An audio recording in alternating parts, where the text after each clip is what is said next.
Alam mo ba kapare ko na pwede mong kontrolin yung PC, laptop, and other smartphone mo gamit-gamit lang ang isang application? O kaya pwede mo rin kontrolin yung phone ng ibang tao like ng GF, boyfriend, or kaya ng kamag-anak, anak, or kaya pamangkin mo na sobrang kulit, or kahit kapatid mo na auto add to cart kapag napunta sa Shopee app. Yes kapare ko, possible lahat yan gamit-gamit lang yung isang application na pag-uusapan natin sa video na to. Ang malapit pa dyan kapare ko is super easy na ito gamitin, and also meron ditong file transfer features at iba pang mga features na sure ako magugustuhan ninyo. Yung application kapare ko na tinutukoy ko ay tinatawag na Disin. Itong Disin application kapare ko is available sa PC, laptop, and other smartphone. Pati sa tablet available to kapare ko, kaya kahit ano pa yung device na gamit-gamit mo, pwede mo tong i-download at gamitin. And in this video, tuturo ko sa inyo kung paano to i-setup and also paano to gumagana. Ngayon, sumunod na natin. Let's go. Pinakaunang step kapare ko, kinakailangan nyo lang is i-download itong mismong application na to, yung Disin app. Link in the description sa lahat ng devices sa paggagamitan ninyo to. So, ibig sabihin, pag sinabing lahat,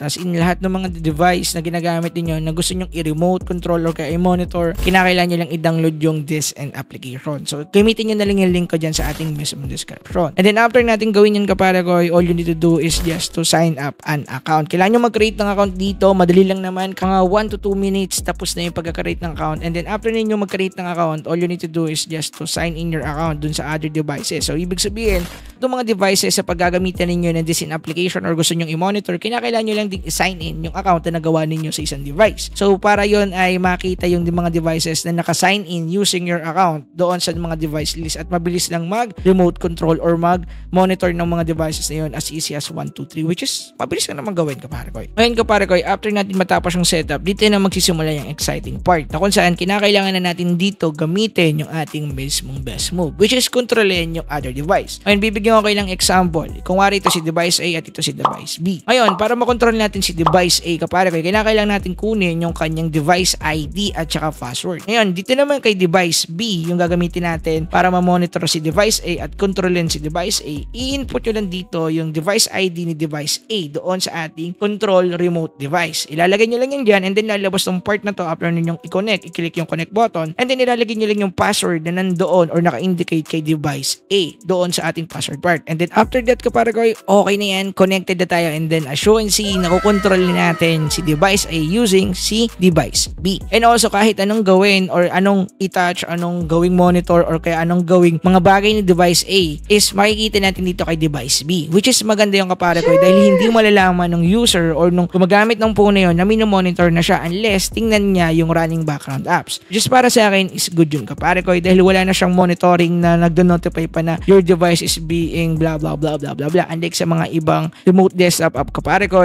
na kinakailangan pa ng notification na ganun, which is pangit. Anyway, so for dito kapare ko, pwede na natin gawin lahat. Pwede na tayo dito mag-YouTube, pwede na tayo dito mag-Facebook, maglaro ng MLBB or kahit anong gusto mong gawin dun sa device na yun. So para ko, maganda tong gamitin dun sa mga devices mo na gusto mong i-monitor kahit malayo ka. Basta naka-open lang yung internet connection mo at naka-open yung application, pwede mo siyang gamitin doon. And also, dun din sa mga tao na gusto mong i-check kung anong ginagawa sa kanilang mga devices, kagaya ng anak mo, jowa mo, at kahit sino man, kagaya ng sinabi ko kanina dun sa ating intro. Ang pinakamaganda dito kapare ko is pwede ka rin mag-file transfer and also kumonek sa PC mo. Ganito naman kumonek sa PC. So usually kapare ko, same lang din naman yung need mong gawin. Kailangan mo lang kunin din yung device ID at saka yung password ng PC mo. Input mo to dito and then wala, connected ka na agad sa PC mo. And lahat ng functions dito sa PC is pwede mong gamitin just using your hand. Okay? Touchscreen lang, and then meron din tayo dito mga side panel. Kung saan nandito yung settings natin at saka mga features or function na pwede natin gamitin pag nagko-control na tayo ng PC. Ang isa sa pinakagusto ko dito is yung tinatawag na file transfer. Dahil dito sa file transfer part, natin ipagpasa yung file galing sa phone natin papunta sa PC at saka yung file galing sa PC papunta sa phone. Pero magagawa lang to dito sa ating Android device. So ibig sabihin dapat kukonek ka gamit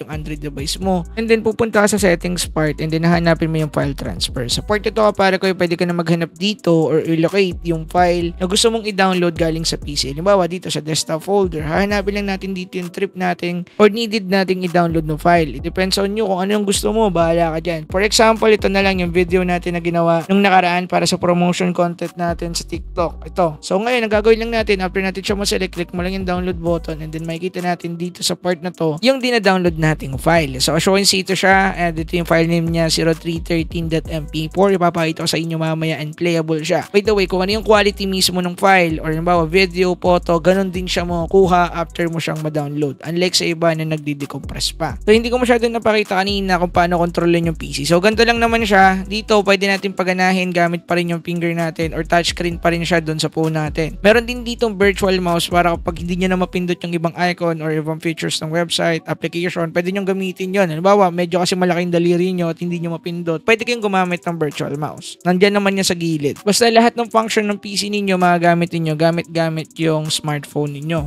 Kasi nga ito ay remote desktop lang naman. At kagaya na nakikita ninyo, nagtatry ako dito mag-code or mag-run ng isang code. So, halimbawa, kung nakalimutan ko yung laptop ko, hindi naka-open naman yung application, pati yung wifi, kahit nakalock pa yan, gagana pa rin yung application once na gagamitin ko siya or kukunik ako sa laptop. Basta hindi lang nakaslip yung laptop. So, mga kapare, kayo nang bahala gumamit ng DCIN application. Bahala na kayo kung saan nyo gustong gamitin. Alam ko naman na hindi nyo lang to gagamitin sa mga device niyo. Alam ko pwede nyo itong gamitin kung saan-saan.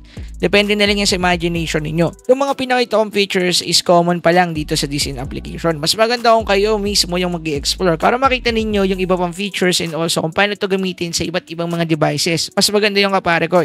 Anyway, kung gagamitin nyo nga pala to, comment nyo naman pala yung inyong opinion and also experience sa application na to. And also, ano masasabi nyo sa app na to? Worth it nga ba siya? Maganda ba? Comment nyo naman yan.